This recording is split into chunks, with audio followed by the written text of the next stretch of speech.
yang dikerjakan, apa yang dikatakan. Dan memang benar adanya bahwa ketika kita bicara masalah pengasuhan, sebenarnya it takes a village to raise a child gitu kan. Jadi sebenarnya ini bagaimana anak-anak di Indonesia ini tuh diasuh, bagaimana mereka makan, gizi mereka dan yang lainnya, ini tuh adalah urusan kita bersama.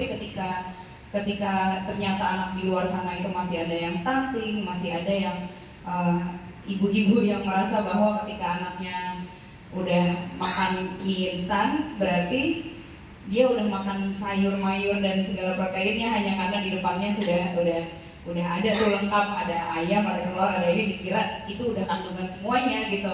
Itu jadi urusan saya juga gitu, karena aku merasa ya kita tinggal di negara yang sama, kita akan datang di masa yang akan datang. Dan kalau aku boleh cerita sedikit, waktu ikutan barengan Zach juga dan teman-teman yang lain untuk kondisinya sangat jauh dari apa yang aku lihat sehari-hari, kalau enggak gitu ya. Jadi mungkin dokter Tamsyatian juga waktu itu lihat sendiri ya, bagaimana aku waktu itu ajang anakku masih umur 2 tahun, dan aku bilang, ini kamu main sih sana sama teman-temannya yang lain yang usianya sekawa gitu. Ternyata anaknya usianya tuh dari 5 tahun dan 6 tahun, tapi tingginya sama dengan anakku yang usianya 2 tahun gitu. Di situ aku juga cukup, wah ternyata bener ya, karena itu pemandangan yang cukup jarang dilihat di sini sebenarnya. Nah, mereka siapa yang ngajarin ya sebenarnya ya, dan ini tanggung jawab siapa sebenarnya untuk mengajarkan ini gitu ke mereka.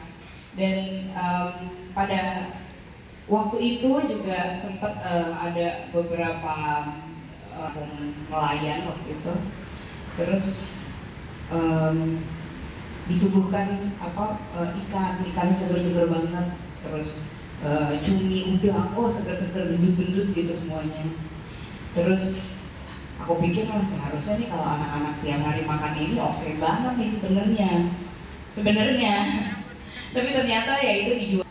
Pada akhirnya sebenarnya ini bukan masalah tentang sumber daya alamnya ada atau enggak, tentang apakah akses ke sana ada atau enggak, tapi ini sebenarnya adalah tentang mindset dari orang-orang yang banyak ini, yang ini mana merupakan tanggung jawab kita bersama gitu.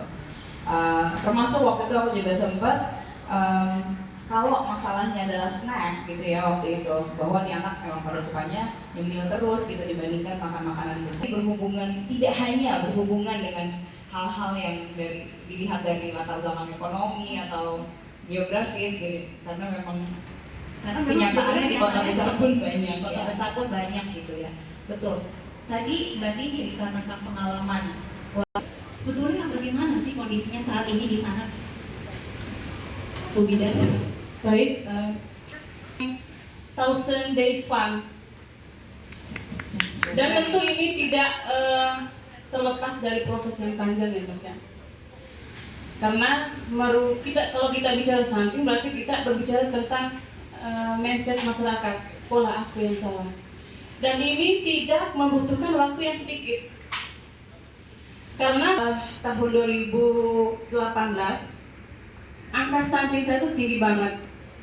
Jadi 1/3 balita saya ada di garis kuning. Sedih nggak? Sedih banget saya itu dok, karena saya bidan asli Pulau Komodo ya. Terus saya juga tugasnya di Pulau Komodo. Kok saya terlambat menyadari gitu.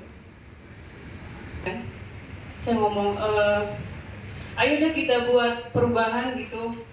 Kita buat program yang bisa menurunkan dia. Jadi itu kita nggak tahu dia orang mana gitu.